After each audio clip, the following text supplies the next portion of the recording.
तिथि यानी 13वें दिन पर रखने का विधान है।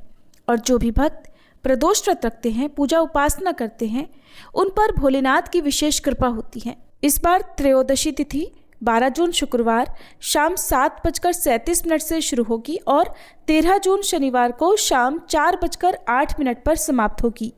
और प्रदोष काल में व्याप्त त्रयोदशी तिथि के अनुसार इस बार 12 जून शुक्रवार को ही प्रदोष व्रत रखा जाएगा, जो कि शुक्र प्रदोष व्रत रहेगा और ये अधिक मास का अंतिम प्रदोष व्रत भी होगा। अब आप ये सोच रहे होंगे कि जब शुक्रवार को सूर्यास्त के बाद से तिथि प्रारंभ हो रही है तो हमें इस दिन व्रत क्यों रखना चाहिए? अगले दिन शनिवार को शाम तक त्रयोदशी तिथि है। तो देखिए, जिस भी तिथि में प्रदोष काल का समय भी प्राप्त हो रहा हो, उसी तिथि में प्रदोष व्रत रखा जाता है। कुछ लोग जानकारी के अभाव में गलत तिथि पर भी व्रत रख लेते हैं। तो आपको बता दें, प्रदोष काल सूर्यास्त से 45 मिनट पहले और 45 मिनट बाद का समय होता है और ये समय जब त्रयोदशी तिथि के अंदर प्राप्त हो रहा होता है, तब उसी दिन हमें व्रत रखना चाहिए। भले ही शुक्रवार को प्रदोष व्रत रखा जाएगा, लेकिन प्रदोष काल में इस बार पूजा करने के लिए आपको पूरा समय नहीं मिलेगा, बहुत कम समय मिलने वाला है। तो इस बारे में भी आप जानेंगे।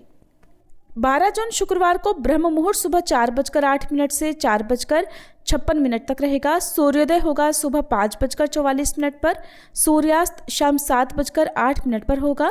प्रातःकाल पूजा मुहूर्त रहेगा सुबह 4:22 से 5:23 तक।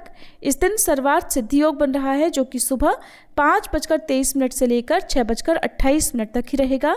और राहु काल सुबह 10:30 से लेकर दोपहर 12 बजे तक रहेगा। और इस दिन शिववास का संयोग नंदी पर शाम 7:36 तक रहेगा। 12 जून शुक्रवार को प्रदोष काल का समय शाम 6:23 से लेकर 7:53 तक रहेगा। अब ध्यान देने योग्य बात यह है कि इस दिन शाम 7:36 तक तो द्वादशी तिथि रहेगी, इसके बाद से ही त्रयोदशी तिथि प्रारंभ होगी। देखा जाए तो प्रदोष काल तो शाम 6:23 से शुरू हो जाएगा, लेकिन इस समय अभी द्वादशी तिथि ही चल रही होगी। तो ऐसे में त्रयोदशी तिथि लगने के बाद से जो आपको प्रदोष काल का समय प्राप्त होगा, यानी कि शाम 7:37 से लेकर 7:53 तक कुल 17 मिनट का समय आपको प्रदोष काल का मिलने वाला है। अगर हो सके तो आप इस मुहूर्त में पूजन अवश्य करें। खुद से पूजा करना संभव ना हो तो मानसिक रूप से पूजन भी आप इस दौरान कर सकते हैं। और जो लोग इस बार किसी कारण से शनिवार को प्रदोष व्रत रखना चाहते हैं, उनके लिए बता दें कि शाम के समय त्रयोदशी तिथि नहीं होगी और न ही प्रदोष काल का समय शनिवार को प्राप्त होगा। प्रदोष व्रत के दिन सुबह स्नान आदि से निवृत्त होने के बाद साफ स्वच्छ वस्त्र धारण करें। पूजा शुरू करने से पहले भगवान शिव का ध्यान करें। व्रत का संकल्प लें। घर के मंदिर को साफ कर गंगा जल छिड़कें। भगवान शिव की प्रतिमा, शिवलिंग या तस्वीर जो भी आपके पास हो उसे चौकी पर स्थापित करें या शिवलिंग की स्थापना करें। ओम नमः शिवाय मंत्र का जाप करते हुए पंचामृत से या फिर शुद्ध जल से अभिषेक करें। भगवान शिव को बेलपत्र, धतूरा, भांग और शमीपत्र अर्पित करें। सफ़ेद चंदन अक्षत के साथ ही पीले कनेर के पुष्प अर्पित करें। दीप जलाकर भगवान शिव के सम्मुख बैठकर शिव चालीसा का पाठ करें। प्रदोष व्रत की कथा सुने या सुनाएं। अंत में भगवान शिव की आरती करके भगवान को फलों का भोग लगाकर व्रत प्रारंभ करें और शाम के समय भी इसी विधि से पूजा करके शाम के समय सात्विक चीज़ों का भोग लगा सकते हैं।